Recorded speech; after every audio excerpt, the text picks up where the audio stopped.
everyone. Welcome back to Connect and Convert, the Sales Accelerator podcast, where we share small business owner insider secrets to grow your sales faster than ever. I'm Dennis Collins, and I'm joined by my partner today. Hey, Leah, how are you today? Hey, doing good. I'm very excited about this session, Dennis. This is going to be fun.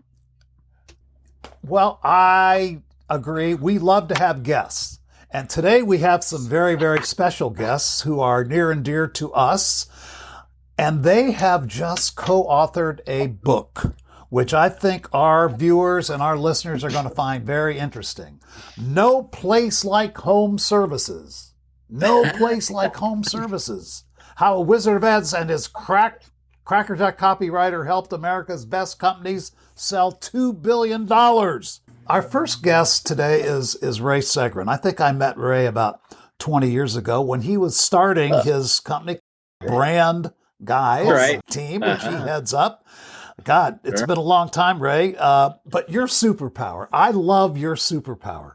Your superpower is getting to know a business owner quickly and getting to know their issues very quickly so that you can prescribe correctly a methodology for their growth and for their dominance. I love the word dominance.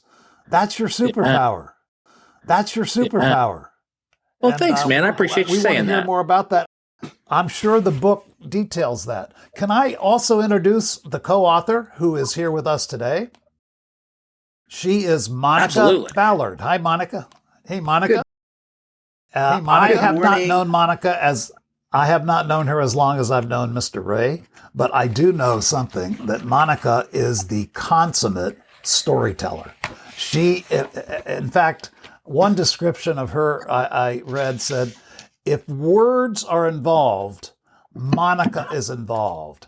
All different kinds of words, be it a song, be it content, be it a speech.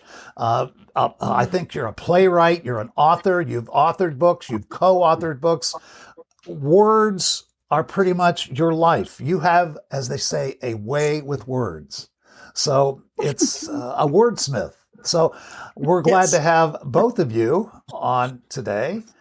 As I said, the book is called No Place Like Home Services. So I like to kind of get an idea of what's inside an author's head. And since we have co-authors, we probably have maybe two different ideas. What was the inspiration for this book? What was the inspiration? What was the reason? What said, yeah, we got to do this book? What was that, Ray? Sure, I'll jump in on that, Dennis. For starters, thanks, Dennis. Thanks, Leah, for having us today. We're going to have a lot of fun, I'm sure. So the idea for No Place Like Home Services came from our considerable experience inside the home services vertical. Going all the way back to, it is 20 years ago and change, just a little bit of change. It was Good Friday 2004 when I went into the wacky world of the Wizard of Ads, when Roy Williams, founder, hired me to be one of his writers. And when I went to work for him, he said, there's this partner network that I'm building, and I'm not going to pay you probably what you're going to discover you're worth, but I've already planned your exit strategy. So even when I was writing for Roy back at the home office, home services was a thing, and I can share that with you if you like.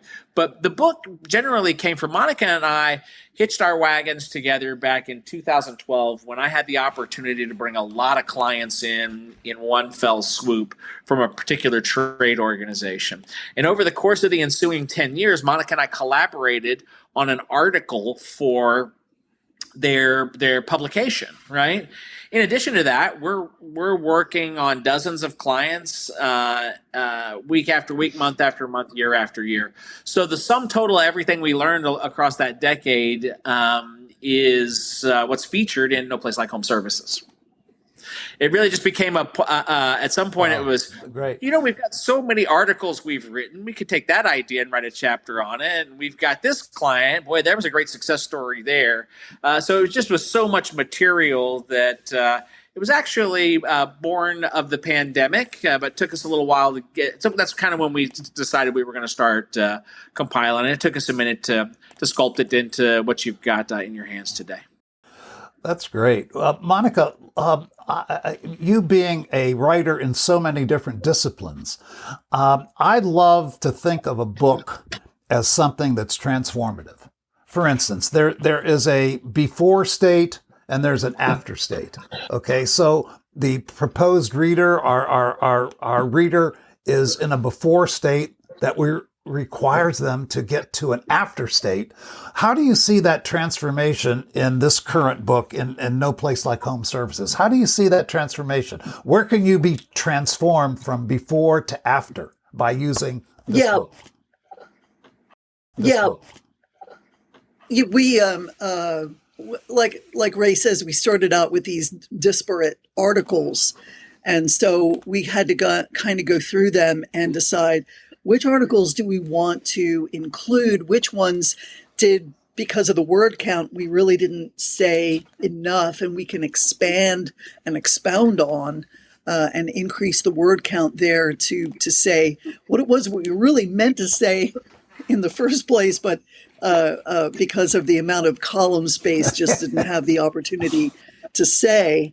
And then how do we want to couch all of this, package it in a way that is sort of a theme? And the Wizard of Oz theme came about because we're wizards of ads.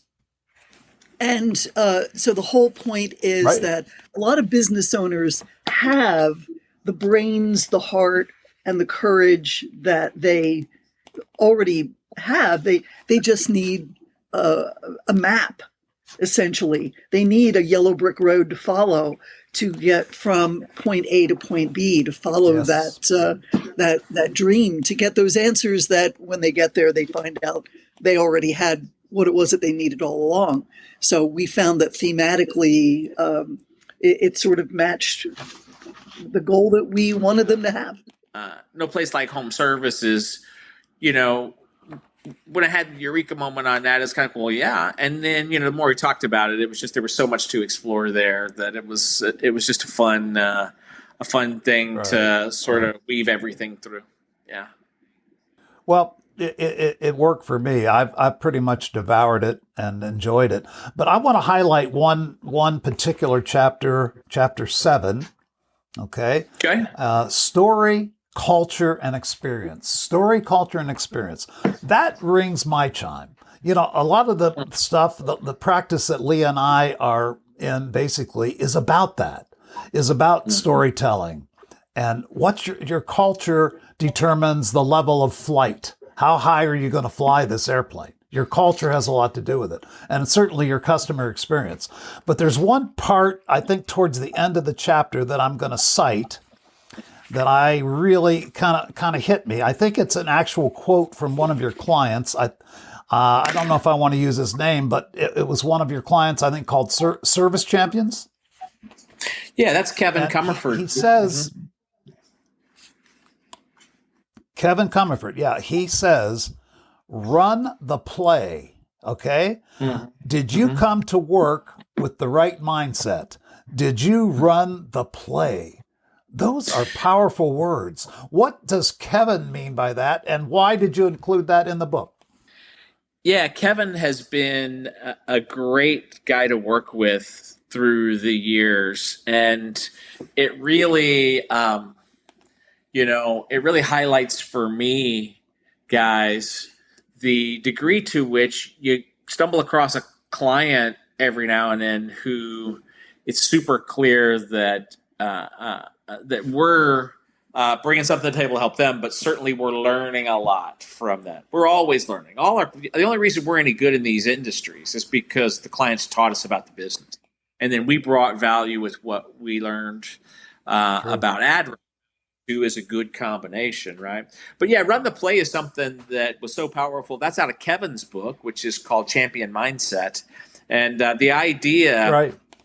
that the experience component of story, culture, and experience, we think about how do we deliver an experience. I can go on and on about this, by the way. My whole next book that I'm writing is called Story and Culture and Experience. So the idea of running the play means if we think of it like we're Vince Lombardi or Tom Landry, and the play says this is how you score a touchdown, and you diagram it on a chalkboard, and everybody knows what their role in the play is to achieve success, then that's what the metaphor works on there. And yeah, Dennis, like you, I like it a lot. Yeah, I was very impressed with the amount of questions you give to the reader to take some time. I mean, this is not a tome.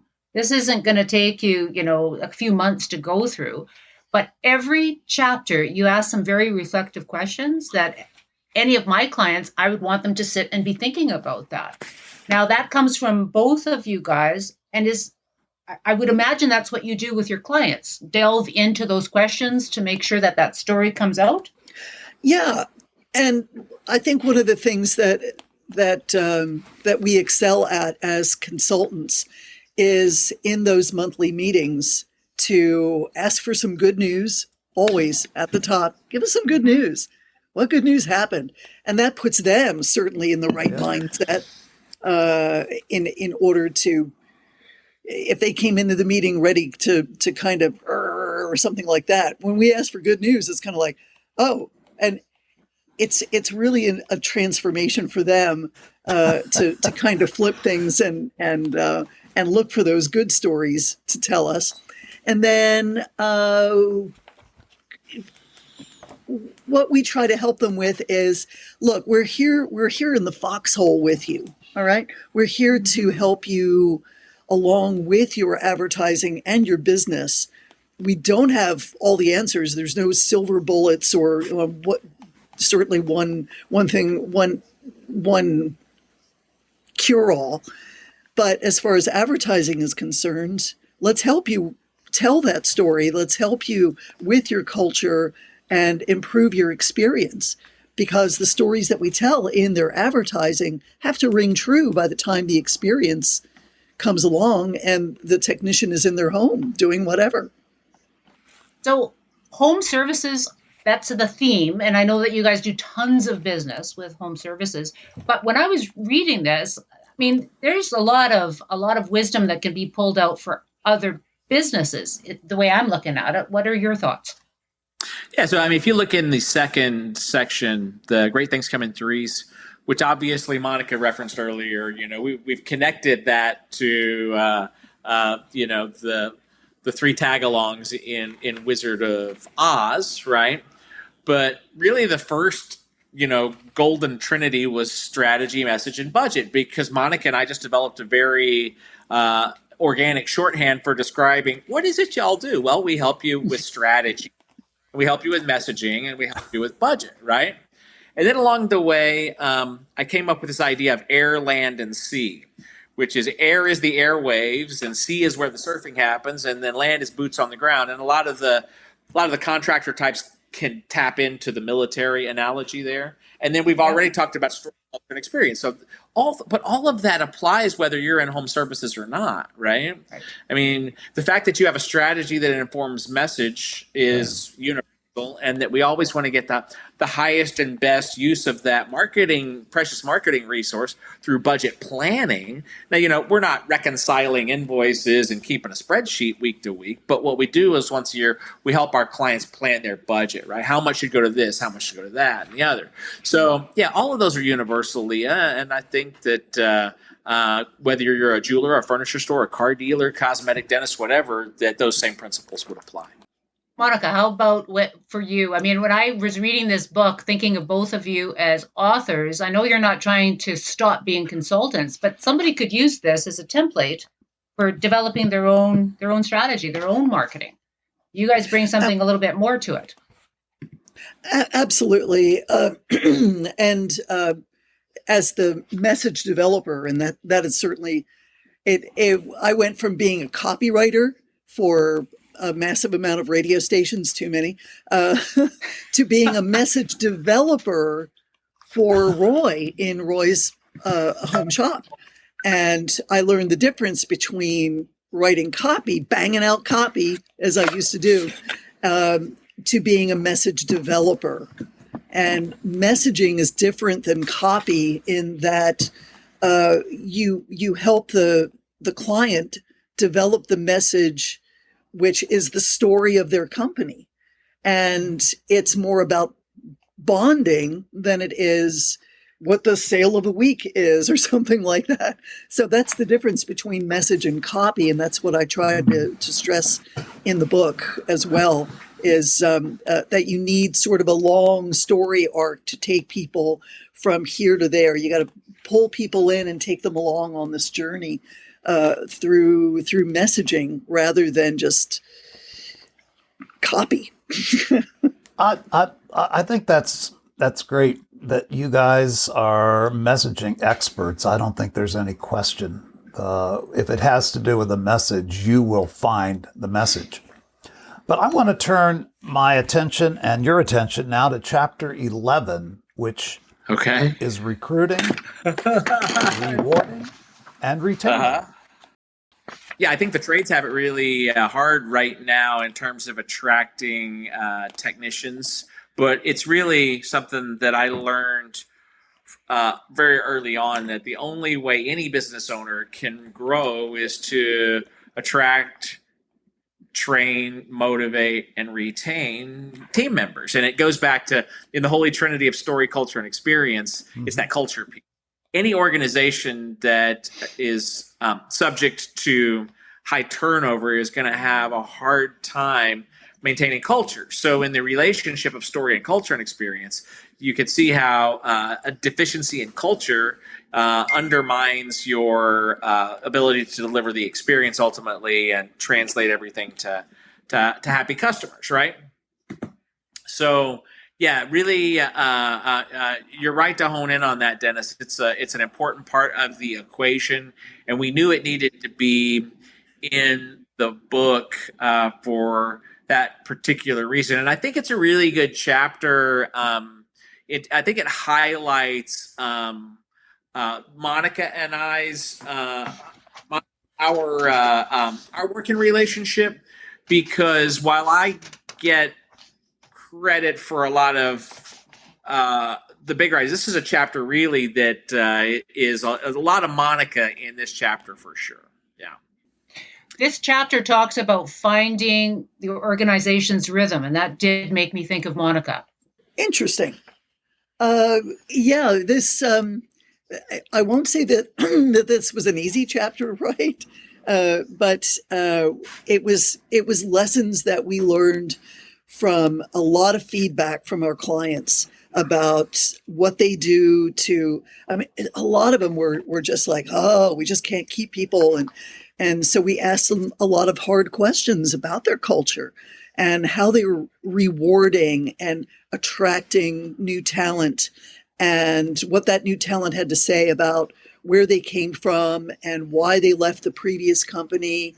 And so we were taking all those nuggets and helping our clients with a plan in order to retain the good talent that they had, weed out the bad talent, and how to look for those guys and reward them. You know, not everybody is all that excited about free pizza Fridays, you know, or they prefer time off, or they prefer a monetary reward. Or everybody is sort of wired a little bit differently. And I think through the years we've helped clients see that so that they can retain the best talent that they have and have them really be true to the company and the people who employ them. And we've talked to a number of homeowners, not homeowners, but business owners, particularly when the pandemic hit.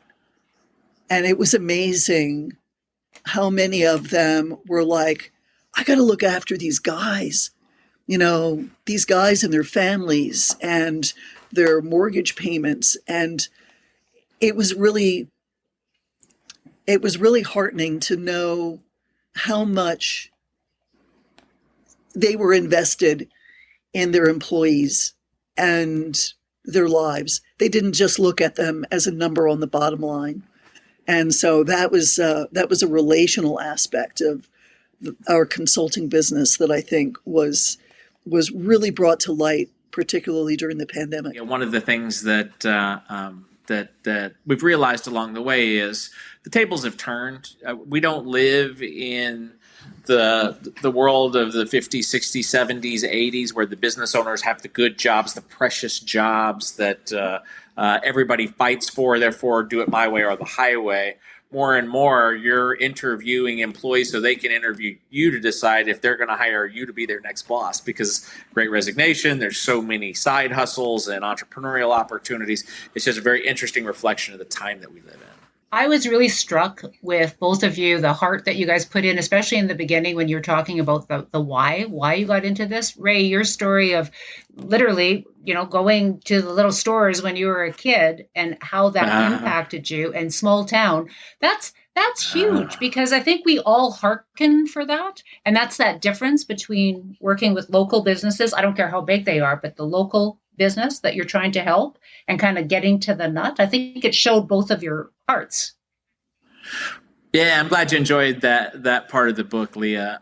It was fun for me to write because it took me back sort of in the Sherman and Peabody Wayback Machine I got to revisit time with my granddad when I was in 3rd and 4th grade going around. He was a CPA in a small town here in Central Texas. And my mom had relocated our family there when my grandma died. But then my mom was going to work, dad going to work. They were doing their own things. So I spent a lot of time with granddad. So yeah, running around to all those businesses along Main Street and 2nd Street in Taylor, Texas of the 1970s. It was special for me to be able to share that. And I think we've all of us, have however we got here, that was our yellow brick road, right? And that was certainly a big part of it for me. And my dad was a dump truck driver whose his professional trajectory was to go from 1 dump truck to 6 and to own a plot of land that the business was staged on. My granddad was a CPA, so I got to experience how he was with his clients. And then my mom was an English teacher, so she has a role to play in all of this too. Yeah. I'll often say, Monica's heard me say a few times through the years that my English teacher mom may be rolling over in her grave. Sometimes we'll go in and we'll see the competitor ads, right? The abominations of the English language. And then also, but really it's just by extension, just the fact that so many ads don't really do anything compelling in them, that really the baseline still, Dennis, Leah, how is it we're this deep into the human experience and there can still be that bad of cliche ads on my TV for car dealers every morning? I just don't understand. Lucky for that. That's where you come in. You are the anti-cliche. You are the ones we go to for the new ideas. So, I can't help, Ray. You were just telling the story. I also enjoyed your origin story that you shared. Thanks. Here's a question that I struggle with. Leah and I both work with some HVAC companies, okay? Yeah. And Leah and I, as you and Monica, both believe in stories. But here's the problem. I have a devil of a time getting some of the outside people, the techs, the salespeople. I have a heck of a time getting them to remember stories, to bring us stories, to give us stories that can work. Have you had that? And if so, have you been able to tackle that? Yeah, it's a good question. And what we're talking about here is something that I write about a lot in the book I'm working on. I've really honed in on this idea that story in the continuum of story, culture, and experience. Story, as we like to tell it and weave it into the marketing pieces, right? It's either a mirror or it's a fairy tale. Meaning, we either are holding a mirror up to something that's good inside an organization. Maybe it's their culture. Maybe it's how they deliver the experience, right? Maybe it's the core values of the owner, whatever it is. But specifics trump generalities, we know, right? So anytime you can get specific stories where this is a challenge that the team faced and here's how we solved it, or here's an example of us going above and beyond, or anything like that, we love to weave that into the ads. So how do you do it? Man, I don't know that I have any magic beans in my pocket, because that would be the Beanstalk book, and this isn't the Beanstalk book. This is the Yellow Brick Road book. But the only way to improve something is through train, measure, and reward, right? So Ben Franklin coming out unannounced at a staff meeting is very powerful. So I've often counseled our clients, hey, if somebody brings you a good story, let everybody else on the team see them get $100 bill. And it's not a silent bonus on the paycheck that we tell them about. It is a $100 bill coming out of your wallet that you hand them in front of the rest of the team. That gets everybody's attention. Maybe I should come back here and bring some stories. Maybe I'll get a $100 bill. So if you train, measure, and reward, they have to know what to do. They have to know you're watching, and then they have to know that there's something in it, that they're incentivized to do the thing you want them to do. Monica, what's the one thing you had to leave out of the book when you were writing that killed you? Because I know you always have stories, you always have these things, and as you're editing, or that you had to make smaller than what you wanted to. Oh boy, this book was so much about expanding that I don't think I was tasked with carving something out and leaving it behind. If anything, I would constantly come back and post the new version. And Ray would come back and say, no, it needs to be bigger. So, we need 500 more words on that.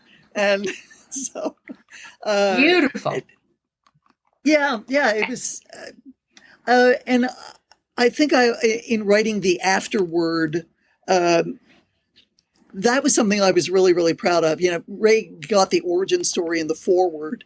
And so I kind of arm wrestled to get the afterword, and it was really just a story that went back to when I started at Roy's shop, and we had someone who wanted to come in and teach an academy class, and one of the questions that he asked was, why does someone want to own a business?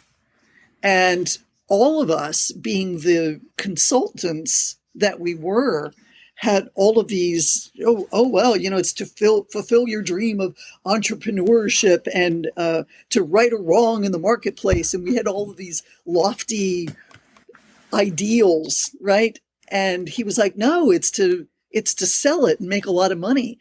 And that seemed so foreign to all of us that we knew we did not want him teaching at the academy. It was kind of like, okay, this is the wrong fit. We don't want him near our tribe. We don't want him near our people. And we pretty much sent him packing. And that, I feel like, was an important story to tell, was we know why you wanted to go into business. It was to do this and that. It wasn't just to make a lot of money so you could sell it and make a profit and go and do something else. This book is for the relational business owners who feel passionate about their businesses. And that is who we wanted to talk to, no matter what industry they're in. Well, that in itself is a great story. That really defines your book. It also defines the Wizard Academy. We all are devotees, frequent flyers. We still revere what the Wizard Academy stands for, and that's what it stands for. Something different, not the grab the money and run. And I think that's a great way to emphasize that. What questions have we not asked that we should have asked? Yeah, what separates the clients that achieve success from those that don't? That's the first thing that's popping into my head. One of the inside jokes that everybody in my shop has heard plenty of times is not everybody's going to be an astronaut when they grow up.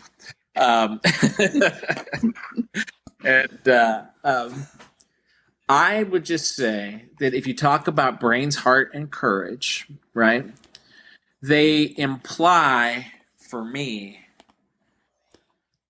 what is the knowledge that we need? Heart says there's a difference between platitudes and genuinely investing in how to care for not just customers, but for one another, right?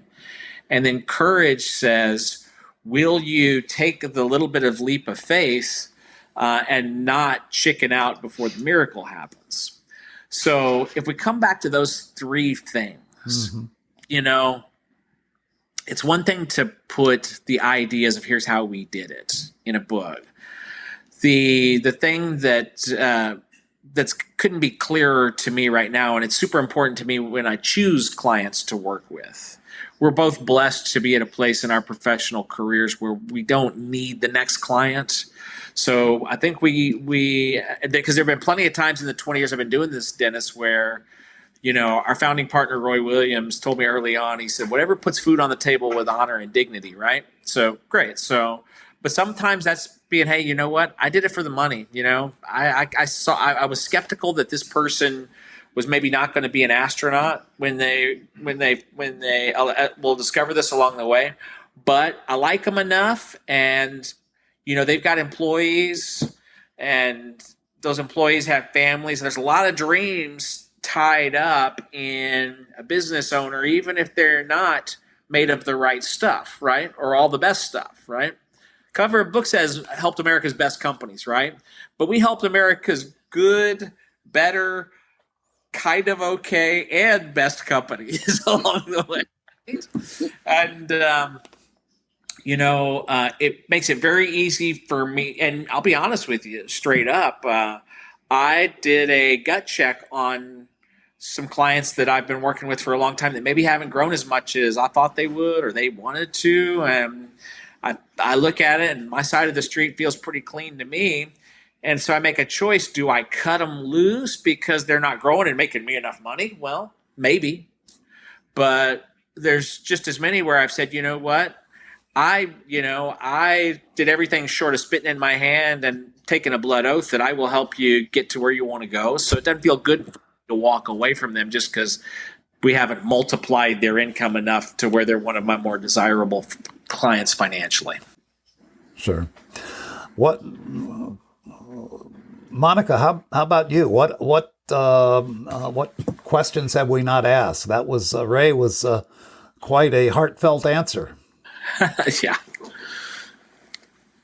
You didn't ask when the movie is coming out. I want to star as Monica. I want to be Monica. We've done a gut check on this, and we really feel that with The Wiz reappearing on Broadway right now and Wicked coming out in theaters that there's really this is going to be overshadowed, and so we really feel like we would be letting people down if we went ahead and with the movie project. Plus, Ray doesn't want to be a movie producer anymore. No. Okay, but this brings up something for me that I wasn't going to be critical of, but now I have to. And Ray, I don't really blame you, but Monica, I have a little bone to pick with you. Reading through the book, I'm thrilled. I love The Wizard of Ads. I love what you've done thematically. And then you got to talking about the slippers, and you called them ruby red slippers. And we all know, if we've read that book, they were not ruby red, they were silver. So that was a little heartbreaking for me. So if and when that movie comes out, I'm going to help produce, but only if we stick with the silver slippers. None of this ruby crap. You're a purist. You're an origin. I am a purist. Oh, and you know that. We've roomed together. Yeah. You know that. We need to direct our listeners and our viewers, Amazon, anywhere fine books are sold. This is what they want to be ordering. This is what they need to know. Yeah, you got to put it the right way up. Yes. Because this is a template. This is a template. Absolutely. There it is. Am I doing this right? I'm doing Yeah, this no, right, yeah? not quite. Not quite. It's falling out of the shoes. Yeah. Yeah, so we have soft launched this so far. We're 6 weeks from now. Everybody's going to be annoyed that they can't get from it. But so we really just want to thank you guys for having us on and sharing the book with your audience. It is available on Amazon for sure, and obviously, a big part of this is to mix my metaphors here. The road goes on forever, but the party never ends, right? So we're on this journey still, and really the book exists for us. Hopefully, that people will read the book, and the value for me, and I think I speak for Monica here, is not that we become gazillionaires as best-selling authors, although not opposed to it, but really it's that if the book speaks to you, if the book really if the concepts in there resonate with a business owner, that's the right kind of business owner that we would want to work with. So hopefully they would read the book and go, yeah, these guys get it. They're my kind of crazy. Sign me up. Where do I? Yeah. Perfect. Well, thank you guys. Thank you so much. And we're looking forward to the next book, but we'll let you get this one solidly in everyone's hands first. Yeah, our guests today have been Monica Ballard, Wizard of Ads partner and author, and Ray Seggern, Wizard of Ads partner and author, head of the Brand Guys. No place like home services. Do yourself a favor and get your copy today. Okay, that's all for this episode of Connect and Convert. Leah and I will be back next week. Stay tuned.